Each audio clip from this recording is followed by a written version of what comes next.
rabo na bar suna, zuciya na kokawa, san ban taɓa mantawa.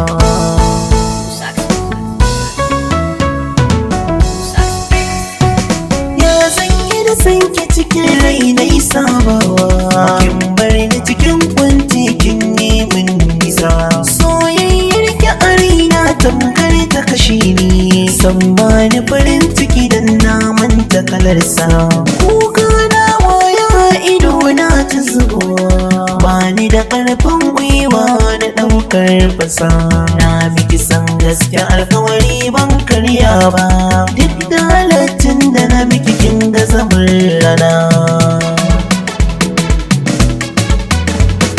Sabon da muka yi da ke zai sani tunani, dan na miki san gaskiya na so mi aure. Duk nauyin kauna da ke iya nunawa, na nuna miki ninkin ta kamar in zare. Duk wata illar da take biki dan cutarwa, na yi iyayi na illar kuma na kare.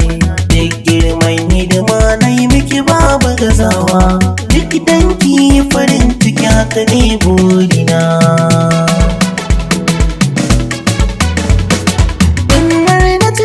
Kalaman da kike wa sai na ga tamkar ba ke ce kika furta ba.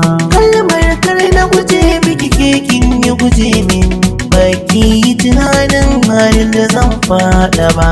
Yau dai gashi dalilin ki nake yin kuka, gana hali na kaɗai tun da ban saba ba. Dukkan yanayin da zan shiga zan iya jurewa, a kwana tashi zan samu mai tausina.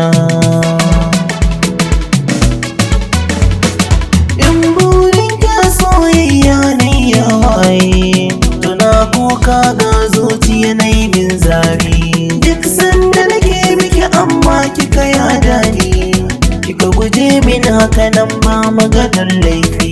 Kin haifar min da tabo wanda bai warkewa, yankan kauna kin sanya kuka kaifi. Amma haka ba zai sanya na bari yin so ba, dan na san nan gaba so zai yi min rana.